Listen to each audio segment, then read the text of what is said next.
Good morning, everybody, and welcome to the National Extension College Politics webinar on this very momentous Wednesday morning. And I'm really pleased to be joined by Dr. Ben Williams today, who, Ben, you've said you've been up a little bit of the evening. And for those who are watching this on playback, this is the morning after or during the US election, November 2024. So Ben, as I said, thank you for joining us. You're a distance learning tutor and lead tutor with the National Extension College. I think you studied history and politics as your degree, but then you went into masters and politics as your PhD as well. And I believe you worked in Parliament as well. So you've got that real life experience of what it's like to work in politics. So thank you for joining us. We are going to dive straight in, I think, with some analysis of what's happened across the pond, as we say, in America. So are you okay for me to just throw the first question? Yeah, go ahead. Yeah. Brilliant, Ben. Thank you. So based on the outcome, which we now know, what impact might the new presidency have on global politics and international relations? That's a big one to start with. It is. It's a very big question. I mean, I think I said off camera before, just before we started, the one thing you say about Donald Trump on a number of levels is unpredictable, because obviously we're speaking now at a time where it's just been confirmed that Donald Trump appears to have won, although there's still some number crunching going on. And obviously, based on his previous presidency, there's a lot of things going on, and there's a lot of things we don't quite know what he's going to do, because he is quite an unpredictable character. He's not actually got a background in politics as such, which a lot of people find appealing. He's not a kind of skilled diplomat or a skilled career-based politician. He's obviously more a businessman. So on that basis, there is a little bit of nervousness. He's obviously got a lot of issues going on. I mean, I wrote a quick list of things happening, and of course he's got the Ukraine conflict. There's the conflict in the Middle East. There's other wars happening which maybe are less high profile. There's the relationship with NATO, which was problematic in his first presidency, where he was complaining about the lack of funding that other countries put into NATO. And there's even some saying he may even threaten to leave NATO, which would be extremely concerning for many in the West. There's also claims, of course, that he's far too close to Vladimir Putin, which is a very strange allegation, but there is some truth in it. And he also is extremely close to Benjamin Netanyahu in Israel, which places him in a kind of position where he's not seen as a kind of fair arbiter in disputes. He's seen as taking sides. And that can cause problems when it comes to like negotiating resolutions to global problems, where America often has to take quite a leading role, being, traditionally the number one power in the world.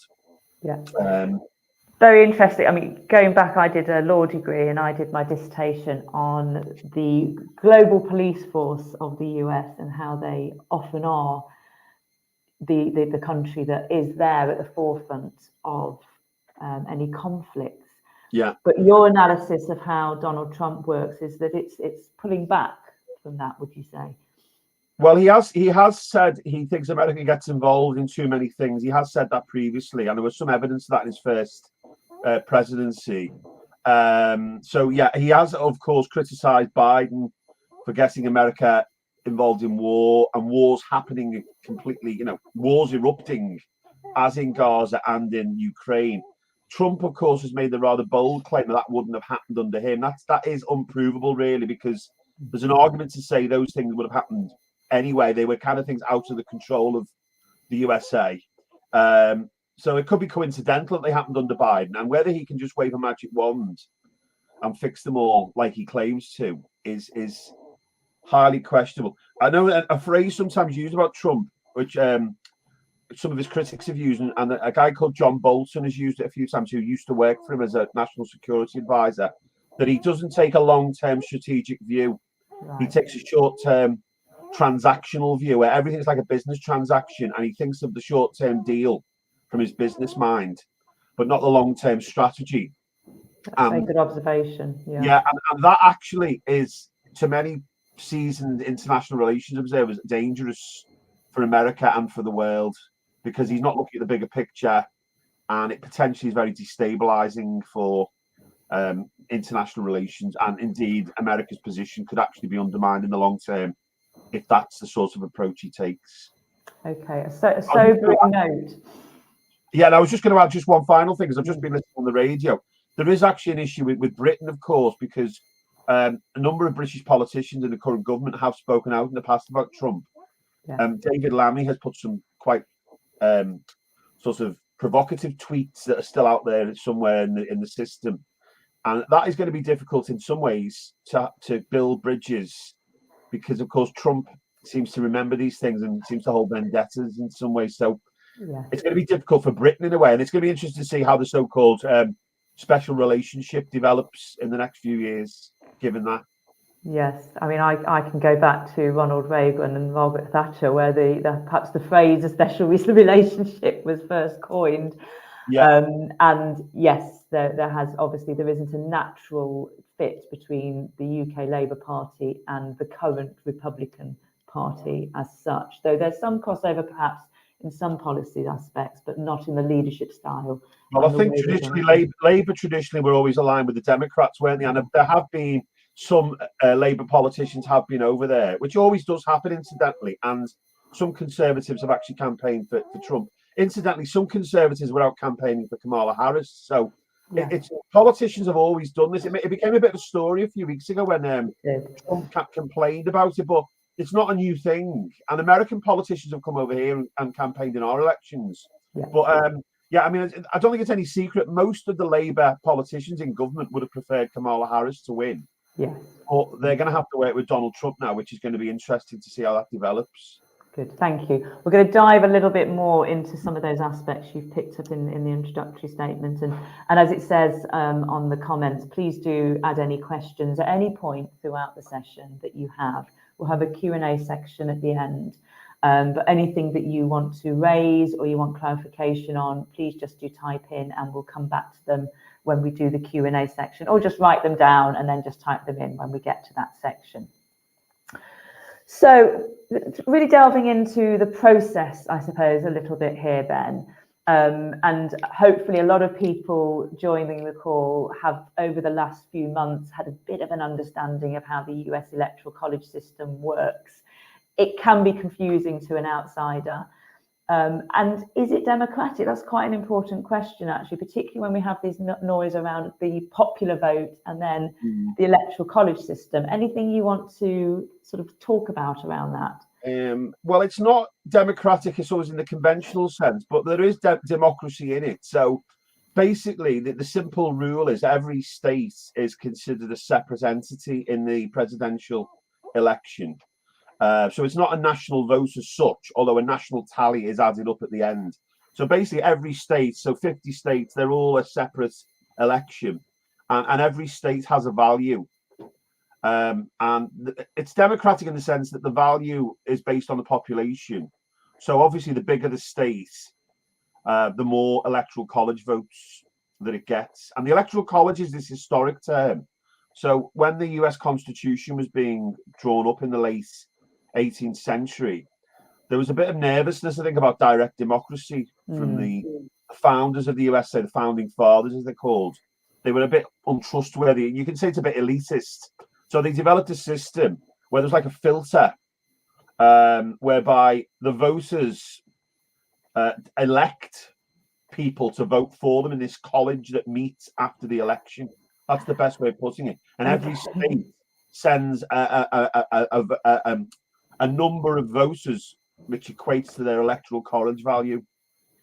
So if a state's got 3 electoral college votes, 3 voters will then go to the electoral college afterwards and cast the votes on behalf of that state. So there is democracy, but it's a convoluted form of democracy. And of course, there are some critics who say, well, why not just have a national vote where the winner wins and whoever gets the most votes is the winner? Because there have been elections in recent history where the winner has actually got fewer votes. Yes. So in 2016, Trump actually got fewer votes than Hillary Clinton. In she won the 2000, popular vote, didn't she? she got the popular vote, but Yeah. he won the key states, which is what you have to do. And in 2000, similarly, there was a very close result where Al Gore lost to George Bush Jr. And Al Gore actually got more votes, but Bush won the key states. So it has got its criticisms. It's a filtered form of democracy. It's an indirect form of democracy. Some people might say it's outdated. It doesn't. It's not a direct national vote, and it is possible you can win without winning the national vote. It does look, however, again, the figures haven't been verified or finalized, but it does look like Trump actually may have won the national votes as well, which is interesting because I think the general consensus was he was unlikely to do that. I agree. Yeah. The current data is 51-47.5, I think. So he has got over 50% of the vote at the moment, so which looks like he therefore will win the national vote. I mean, in terms of the reason why it's a good thing, you could argue from a kind of conservative perspective, it's historic and it works in a way. It's effective. People kind of understand it, and it does give an important role for the states. I think America's system is such that it was a state-led country, and it began as a series of states. And the Electoral College does still give importance to the states. The criticism, of course, is it gives over importance to a small number of states. So really, all we've been talking about the last few weeks is like 6 or 7 states that are the really important ones, and then the other states have kind of been ignored. So that's like a strength and a weakness there rolled into one point. Thanks, Ben. And I did read that the sort of the lines around how many college votes each had changed. Was it in 2020? So I suppose a current government and Senate can actually slightly tweak things to support their agenda in some respects.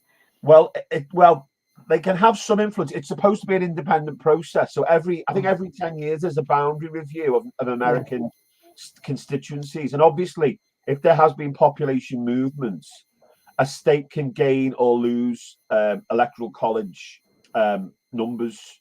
So some states over the years have grown in their electoral college number, and some have shrunk. I mean, some states like California and I think New York and Texas, for example, they have like a lot of numbers. They always have done. Some have gone up and down, but it's always linked to population. So so you can. I think you can make presentation to change, but you've got to follow like an official guideline that populations will shift and state representation will shift. But as far as I know, the numbers retain. So there are 538 electoral college votes, and obviously to win you have to get half plus one. So the target last night was 270, and Trump this morning appears to have got over 270 something at the moment, according to the provisional figures. So he has got more than half the electoral college votes, which means he will be declared the winner. Of course, in 2020, he refused to, of course, accept this. And of course, there was this rather sinister claim that he was going to interfere with the electoral college and he was going to get people not to verify it on January the 6th, which of course was all the trouble that then followed. Yeah. We'll talk a little bit about that because it may be a slightly different situation this time, I think. Yeah. Just so we've talked about the electoral college system and how that operates. When we look at the UK, US political systems, and we've recently had an election as well, so it should be quite fresh in our minds. Again, you've said that the electoral college system has elements of democracy in it. From an outsider's view, which would you say would present as being more democratic, and what are those key differences within them? I mean, in many ways, America prides itself on being like the paramount democracy of the world, and there are aspects of its system that are to be admired. So, for example, it has a clearly codified constitution that you can access and look at and reference and take guidance from, which not all countries do. It has, so Britain, for example, doesn't have that as an example. There's a much clearer separation of powers between the different branches of government in the USA than there is in Britain, for example.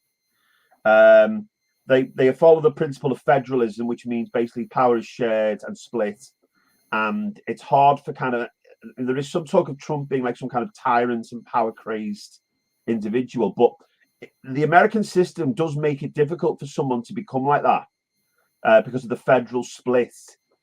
And that, of course, dates back to America breaking away from Britain and not wanting a monarch back in the late 18th century. America also has like lots and lots of elections. I mean, that's another feature about its democracy. I think yesterday there wasn't just a presidential election going on.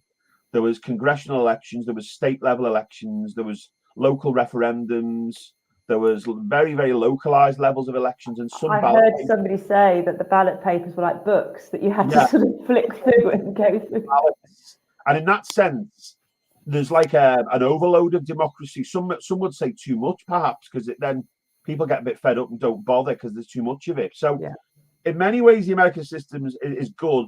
I mean, by contrast, as a comparison to Britain, which of course you do have to make in the A level, Britain is a parliamentary system rather than presidential. So there's a criticism of America that the focus is maybe on one person. Maybe this is the point we'll come back to later on. It's very much about personality. Whereas in Britain, we have parliamentary system where the power is ultimately within the parliament, not an individual person. Britain has traditionally a more centralised system.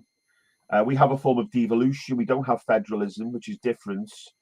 Our constitution is uncodified, whereas theirs is codified. So ours isn't written down in one single document. And there are pros and cons to that. Britain also has more of an overlap of powers, which is seen as a criticism. So as an example, our Prime Minister is also a member, while being a member of the executive, is also a member of the legislature. And of course, in America, you can't be both. You've got to be one or the other. So probably on balance, I think there is a view that the American system is probably more democratically sound in many ways, but it sometimes doesn't function properly and it's sometimes inflexible.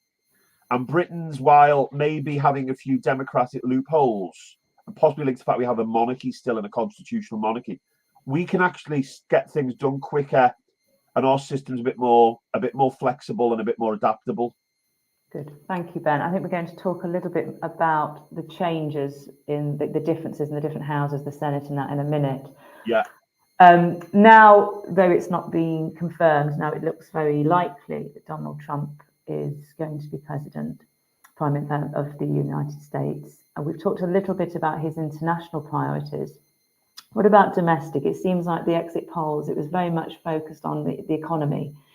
And I think it was a huge percentage of the world has voted this year. And most incumbent parties have struggled from the perception of, well, I'm struggling now under this government, I want change. How much do you think that's had been a feature of this particular election? Well, again, looking at the opinion polls and looking at the feedback from listening to voters like speak and interview, it does look like the economy was a factor, and people have generally complained that prices have gone up and standards of living have gone down over the last few years. And whenever that is happening, the general rule of politics is it is always difficult for a party to get re-elected. We've just seen it in Britain, of course. That was a factor in the Conservatives losing in the summer. So clearly the economy was a factor. Although I did hear on an interview this morning from an American politics commentator that the economy has actually been improving in the last few months, and it's actually stabilized and is on the up. So in some ways, possibly that's a bit of a harsh analysis for the Democrats, and Trump could potentially be taking credit for something that was turning anyway if things start to improve. Yeah.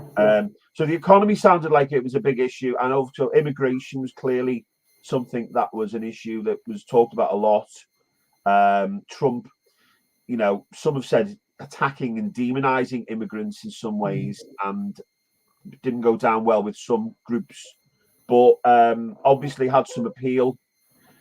Somewhat ironically, I believe that there was a swing among Hispanic voters towards him at this election, and he has targeted Hispanics in the past for coming into the country, particularly from Mexico. So that was slightly unusual, and that may be what he can do about it. Again, is another issue, because in the past he was obstructed by the courts and judicial challenges. He said he was going to build a wall. I don't think the wall really got built. I think a bit of it got built. He's also got this narrative of like making America great again.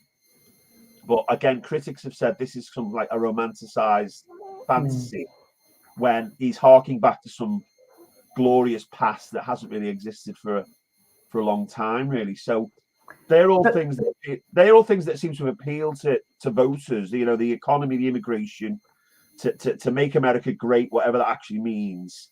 But on the negative side, of course, in terms of domestic challenges, he is seen as divisive still. I mean, although he's won, nearly half of the country have voted against him again. Some of them are quite vocally opposed still. Is he going to be able to unify the country? Well, he did sound actually this morning slightly more consensual than I've heard him for some time. Maybe someone said something to say you need to be a bit more, now you've won, be a bit more consensual, because he did seem a little bit calmer. But some of his previous rhetoric has been like vengeful, and he's going to get his enemies, he's going to sack people, he's going to deport people. That kind of rhetoric is alarming for some. The other two quick points I'm just going to say, he's obviously also, the issue of abortion and women's reproductive rights has been a concern for many people, not just women, but people maybe more liberal inclined people. And that, again, that potentially some have said could be tightened up even more, which alarms certain groups. And what is interesting, just about domestic policy, is it looks like potentially he might have control of both houses of Congress, which we just I don't think that's been confirmed yet. I think the Senate, it looks like he's got narrow control, and he may have the House of Representatives. Now, obviously, he's only got them narrowly, and there are a few independent-minded senators around, but that is a position of strength, at least for the next 2 years, when he's got the midterm elections. So it looks like he's in a fairly strong position, but he's got a lot of potentially divisive domestic issues, at least. And just on that, linking back to the aspects of a written constitution, perhaps just to pick up on something such as women's rights and abortion, the Democrats have put forward very strongly that if they were brought in, they would then try and strengthen the rights of women and the rights. Where do you think Donald Trump might go with this on that particular issue? Now, he obviously won't be looking to strengthen women's rights from the abortion perspective, but will there be more that will happen, do you feel, across certain states in this particular issue? Well, it's ultimately up to the states, isn't it? You see now. So there was a ruling, wasn't there, in 1973, Roe versus Wade, that gave basically it was a national right to an abortion. In fact, that's what it meant in practice. There was a ruling 2 years ago. Was it Dobbs? I think Dobbs versus Jackson, I think it was called, where obviously that was overturned by the Supreme Court, and now it's the responsibility of states again. So there are some who say that was actually in line with the American Constitution, because the American Constitution always did actually put a lot of emphasis on state power. So there are some who say that actually is not the most dramatic thing to happen, because states should have that power. But the problem from a kind of a pro-abortion perspective is some states are quite conservative and have the capacity to make abortion very restricted. And it is true now that certain states, I think particularly in the Midwest and the South, have made abortion restrictive and could make it even more restrictive. And there has been some talk among some more very conservative voices that could this develop into some kind of national ban, whereby at a national level there was a ban on abortion, and actually abortion became illegal nationally. Now that obviously would be a major event, and it would be a retrograde step in lots of ways. Now Trump has denied he wants that, but some of his supporters are on record as advocating for it. So it's going to be interesting to see what happens. And I'm not surprised that there are some, kind of women's groups and pro-abortion groups are alarmed really at this. And also because the Supreme Court has a conservative majority and could actually activate this by some of its rulings. Okay, it'd be interesting to see what Donald Trump lays out as, first month in power, what are his key priorities going to be. So it'd be interesting to wait and see whether he... In terms of briefly international, I think we talk about international stuff, but obviously he's got the Russia and Ukraine conflict, the Israel-Gaza conflict. They're obviously things that he said he's going to sort out, but again, how he's going to do that. He's got this slogan of America First, which again, is slightly controversial, and some would say problematic. And the other issue, which some people say is both a good, well, can be seen as good or bad. He has openly talked about not wanting to get sucked into war, and he wants to keep America out of war. But the problem with that is he could be seen as isolationist, and when America vacates itself from the international system, it leaves a vacuum, and then other states could step in, which could destabilize the international system further. So if he does isolate America, it could create problems again for the international system. Okay, I'll just go back a minute as well. It's a really good point you've raised there, and it's perhaps thinking about trade and protectionism as well. And I don't know how I haven't looked to see how the markets have responded to this. Is there anything there that we need to sort of think about because trade and protectionism has been one of the key areas that hasn't been talked a lot about in the later aspects of the campaigns, but the Democrats and Republicans had quite different views on, I think. Well, yeah, I mean, we haven't mentioned trade. He has talked about putting tariffs, hasn't he? More tariffs on foreign goods, which again is a form of protectionism, and that, of course, was aimed at these some of the states he's won. Actually, like what they call the Rust Belt in the north, the old industrial areas of America that have kind of been negatively impacted by globalization, and that's what the pitch to them was. I'm going to protect your jobs with tariffs. But I have heard other people, more critical voices, say that this is going to have a very bad impact on the American economy, but also the international economy. And it could have a negative impact on Britain, as an example, because of our trade with America. And if we have to pay extra tariffs, that's going to have an extra add costs, and prices will go up, etc. So, again, whether he goes through with all of these things is another matter, because he has been known to be quite unpredictable and could be advised out of some of this when he sees the harsh reality of what he's proposing and the impact of it.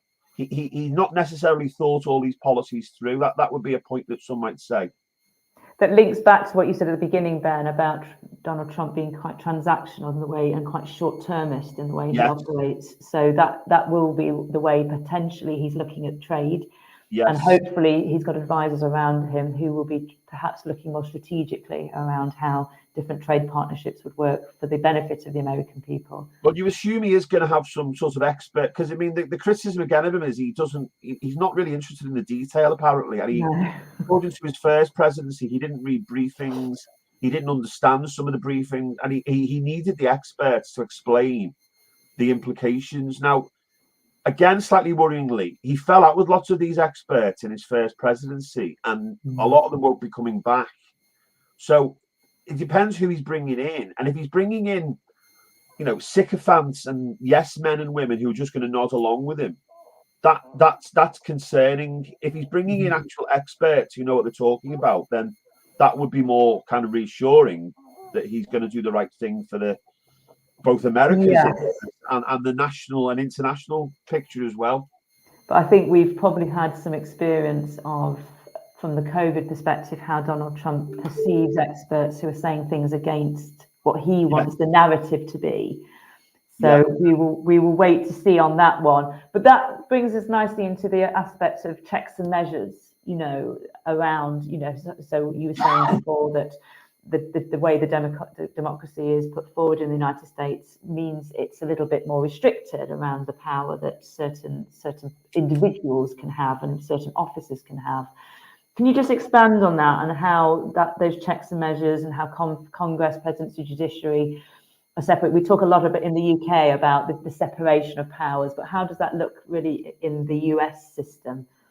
Well, as I said before, the American system is far more separate. If you imagine three circles, and in Britain there is a little bit of overlap of the circles, particularly between the executive and the legislature because of our parliamentary system. Whereas in the USA, there are three separate branches: the executive, the legislature, and the judiciary, and they are completely separate. They actually exist in separate institutions and physical entities. They are selected separately or elected separately, and they do stay away from each other in many ways in terms of how they function. So we've obviously elected a Republican. They've elected a Republican president.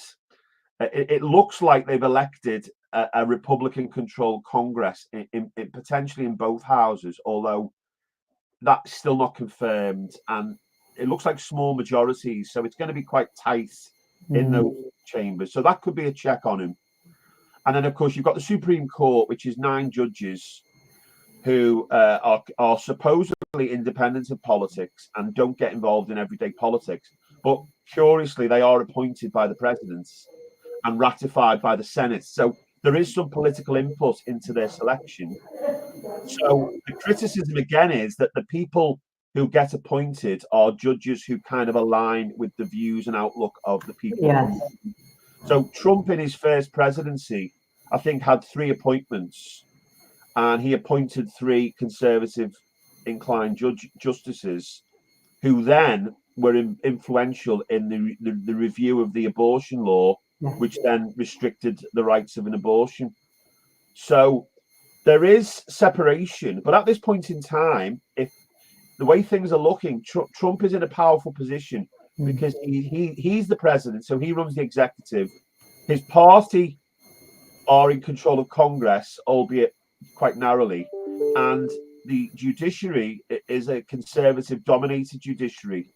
So for the next 2 years, he's potentially got a lot of power at his hand that he could use in the way he wants to. And the checks on him, while the checks are still there, are certainly less than they could be, which worries some people, I suppose.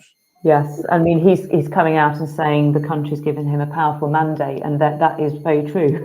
He does have the power now, even though there are some light checks and measures. But often people in the US vote for one party for one house and one for another, don't they? Just to try and maintain the balance themselves. But it seems to be that hasn't been the case. And obviously, it then does allow things to change because the party in power can then actually move forward without their hands being tied. Well, that's right. It does allow, I suppose, in a positive sense, it does allow things to happen. Yes. Because if the Congress, for example, was controlled by the Democrats, there would be obstruction to what he was trying to do. And I mean, in reality, the likelihood is, this is what often happens in the American electoral cycle. In 2 years' time, when the midterms happen, unless something exceptional happens, Trump will probably be less popular and will probably lose. I would hazard a guess. He would lose control of one or both of the houses of Congress. And so for his last 2 years, he would be more restricted. That's often how the cycle goes because people get a bit disenchanted. He may have ran into some problems by then. And it's a high possibility that in 2 years' time, he'll lose Congress. And therefore, that will make his job harder for the final 2 years of his presidency. Okay, thank you. Now it's looking likely it's Trump. We potentially won't have the events as we had 6th of January. And we've got this period of time now, haven't we, where this transfer of power happens, which again is slightly unusual from if you're looking at how the UK system works. Yeah. What happens there practically, and how do you feel this will play out over the next few months? Well, obviously, yeah. So unlike the UK, where there's an instant transition of power, America, in its constitutional rules, has this period of transition, which I suppose makes sense in a way because it's such a large country, and there are so many kind of complex aspects that you can't just change the government overnight. So there is assuming it, sometimes the government, the president will be re-elected, so there isn't this upheaval, but quite often there is a change of presidency. So there is going to be one here. Biden hasn't stood again. And therefore, there's a period now between now and the start of January where a transition happens where Trump will appoint people. There'll be meetings. There'll be handover of, official documents and official procedures. There'll be meetings.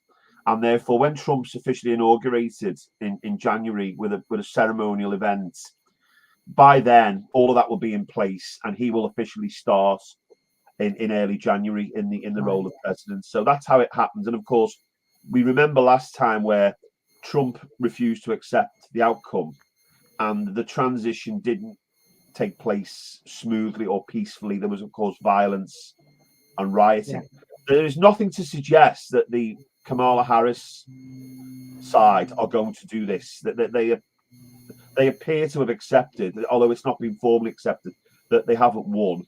And on that basis, there should be a peaceful transition unless there is some kind of revelation or legal challenge. But that, of course, is where Trump last time, created an unwelcome precedent where it would not be known that a losing candidate had refused to accept defeat previously. No. And one of the exit polls I looked at, one of the top aspects that voters were worried about was democracy. And yes. I was taking that as being they were concerned about this transition, concerned about there's been a lot of narrative around voter fraud, and potentially it's looked like the Republicans have been more concerned about that and have been trying to police that more. And that seems to have played to their favour, I think, perhaps. Well, yeah, I mean, it was almost like Trump was hedging his bets, that he was getting his excuses in, wasn't he, in case he lost. He was blaming the system and saying there were problems with the system, just in case the result didn't go as he wanted it to. There were fears that there was going to be trouble.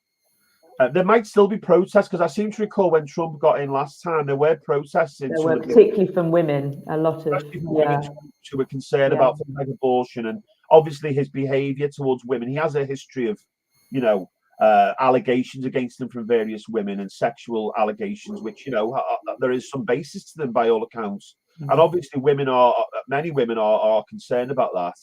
Mm-hmm. And have been, there could well be protests. But it's very unlikely there'll be protests like there was on January the 6th, 2001. But if Trump had lost, I'm pretty sure there would have been again. I mean, he was gearing up for this. Which is why many people are kind of quite bitter about him winning, because he evidently is not a good loser. No. And last time didn't accept defeat. So there'll be some on the Democrat side who feel very sort of enraged in a way as what's happened. But, they will probably accept the Democratic verdict in a way that Trump didn't. Yes, and I just moving on to that next question about the way the polarization, the divisiveness within American politics. I'd be interested in your take. Has that always been the case? Is it more how modern American politics works? And how does that compare to the UK when it doesn't seem or appear so polarized? And just a subsequent aspect, what does an opposition party look like in the US? Because again, in the UK, it feels like there's discussion, there's debate in Parliament. Does that happen as well, or are we going to continue with this almost one party, one person over the next 2 to 4 years? Okay. Well, I'll answer that last bit first. So basically, the Democrats are going to be pretty demoralised after this. They're going to lose obviously they've lost the presidency, unless something miraculous has happened. I think it's been confirmed they have lost. So unlike this country, they don't actually have a kind of official leader of the opposition. So Kamala Harris will not be a kind of, she may well fade into another role of some sort, but she's not a senator. She was a senator previously. She won't be the vice president anymore. And there won't be a kind of leader of the opposition. Now, in these situations, the prominent figures become the figures in Congress. So we can expect to see figures in the Congress becoming more critical. Now, at the moment, I think the Senate is a guy called Chuck Schumer, and it was Nancy Pelosi in the House, and I can't quite remember who it is. It's been a Republican. So basically, the Democrats will have to have an emerging leader in both of those houses to lead the opposition. So the opposition leader in the Senate and the opposition leader in the House of Representatives will certainly gain a higher profile. But that's not the same as having a unified leader of the opposition. And there, in reality, won't be a kind of figurehead for the Democrats in a national level until the next presidential election. And they'll then have to select another candidate, which is probably someone we haven't even heard of as such, because these figures sort of emerge. And I would doubt that Kamala Harris would run again, because usually you only get one chance at winning. And then although Trump, of course, has lost and run again. But I suspect she wouldn't run again. Obviously, Biden will be off the scene. And the Democrats will have to from now be trawling around looking for likely candidates to challenge next time. Yeah. Which, of course, according to the rules, won't be against Trump, because Trump. No. Although there are some who fear he will change that. He may look into ways of changing that if he has the audacity but I believe that will be very difficult on balance for him to do that. But it doesn't mean he might not be interested in looking at the potential of doing that. Very interesting. I didn't quite understand how the opposition works in the US. And that's so that's how it useful. works. Yeah. I mean, and in terms of the division, I mean, I think the division has got worse in recent years. I think if you look at some of the writing on this and some of the academic and statistical analysis, it seemed to get worse in about the 1990s up to about 2000. So the Clinton presidency, I recall, was very divisive. The Clinton obviously was a successful Democrat president who got elected and re-elected, but he had a lot of enemies, and the political right just absolutely hated him, and they tried to impeach him, of course, and there was a lot of division over Clinton. And it seems to be a legacy of that. Then it got made worse, I think, by the Iraq War. That created a lot of division in the USA in the early 2000s. And it seems that, and then, of course, Obama came along, and Obama being a black candidate for the first black president, that unfortunately created division, particularly amongst a kind of almost a racist backlash amongst some, more right-wing conservative figures. So we've had a sequence of figures and events that have generated division. And then the icing on the cake, of course, has been Donald Trump, who is an extremely divisive figure and has said some very divisive, controversial things. So I think this division has been building up over time, but it's certainly peaked in the last two elections. Why it's like that, I mean, just some suggestions. Firstly, the fact it's a presidential system and the focus on personalities can create problems when there are kind of controversial personalities. The electoral system makes things divisive because in reality, only two sides can win, and it's often quite conflictual and less consensual. Also, some have argued that donors and finances have kind of escalated things, and the stakes are higher. And I think a new thing which has made this very divisive is social media. If you go onto Twitter or X, I mean, there's some horrendous stuff on there. And of course, Elon Musk, who is the owner of Twitter, has been egging a lot of it on as a very vocal supporter of Donald Trump. And I believe Donald Trump this morning has been singing his praises. And I think that's helped Trump, really, some of the stuff on Twitter. Not all of which has been true, it has to be said. Some of it's been questionably in its truth. But I think all of that collectively means it is a divisive system, and it is a polarized country. And the last few elections, if you look back to 2016, 2020, 2024, have all been almost very close to 50-50 splits.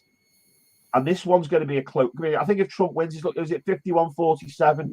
Okay, won, but it's still quite close. And it's still almost 50% of the population have voted against him. But very interesting. Just looking ahead, and any questions from anybody watching would be wonderful. And I'm just, while people are thinking of anything they might want to ask you, Ben, just looking ahead the next 4 years, if Trump doesn't manage to put any changes in that he can stand again, we'll be looking at relatively two new people. Yeah. One from the Democratic Party, one from the Republican Party. Yeah. That would feel quite a unique situation, and it'd be quite interesting to see. So, from my understanding, Elon Musk could not, for example, become the candidate because he isn't an American citizen. Is that something that could be changed by the current? I don't know. I think there is something in the Constitution about you have to be, your birth and how long you've lived here. So unless I remember that coming up with Obama, wasn't it, about where he's. That was something that was some years ago. There was an issue with Arnold Schwarzenegger, who became a governor, but he couldn't run for president. I think because of he was born in another country. So if you're born in another country, I think there is an issue. I mean, one of the speculations, of course, is because Trump is slightly, kind of egocentric, and some have said he's quite narcissistic, and there is talk of maybe the family dynasty, maybe, and because obviously we have had family traditions, the Bushes, the Clintons. Yeah.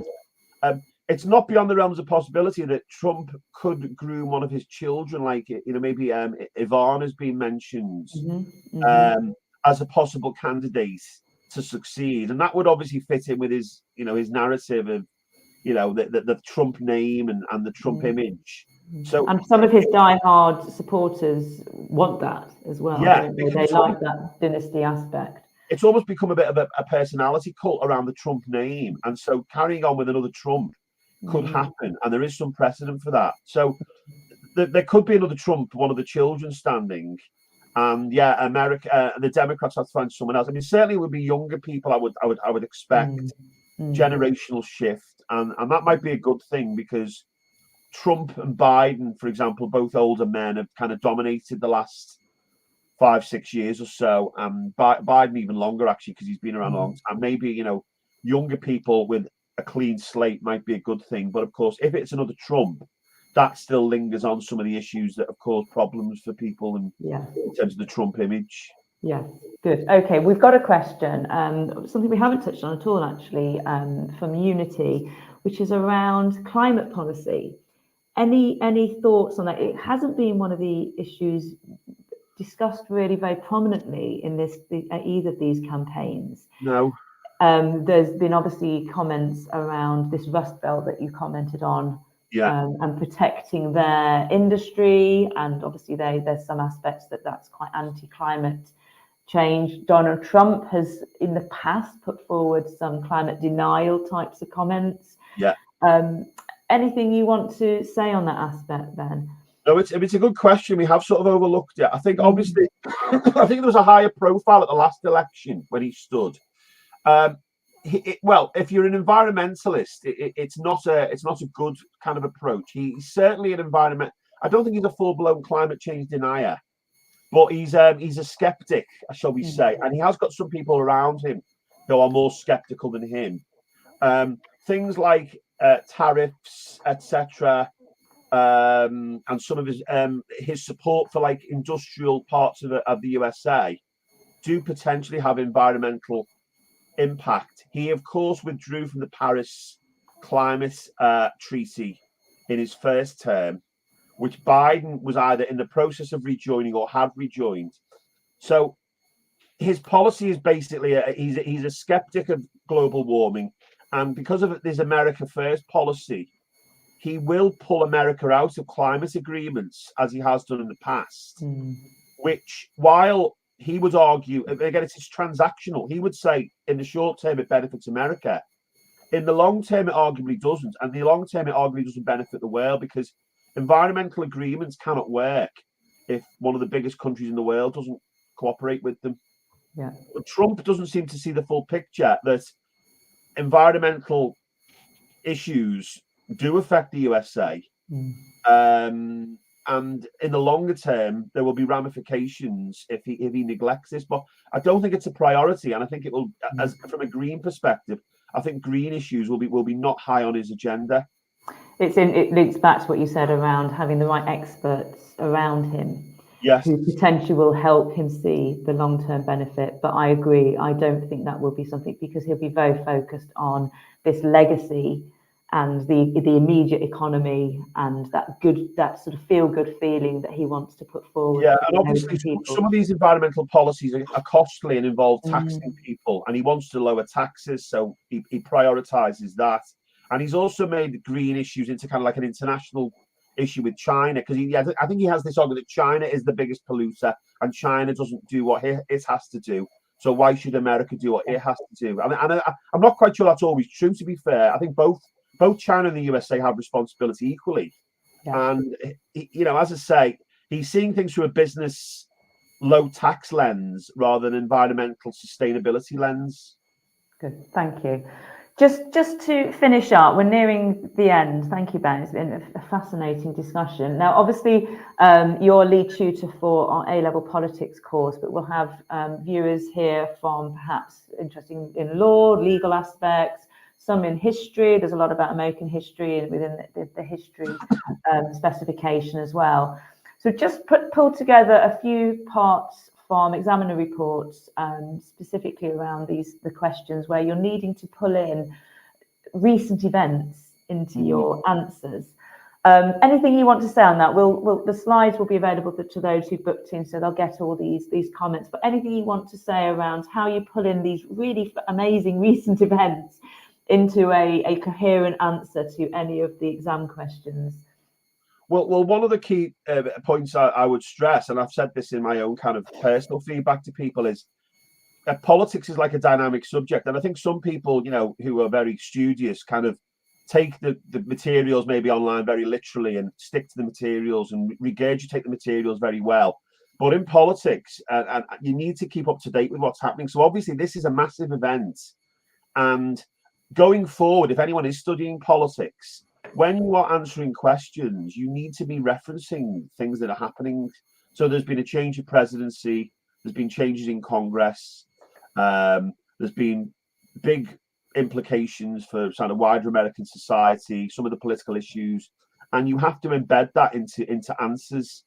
And it is actually a criteria in various mark schemes that if students show up-to-date knowledge, they are given extra credit in their examples that they use. Okay, so great. You've got to have your examples really, up to date and spruced up to incorporate what's happened in and what is still happening actually. So students should be following what's happening and checking it against the notes that exist that they're using, and knowing that some of these notes are now a bit outdated and they need to change their information accordingly.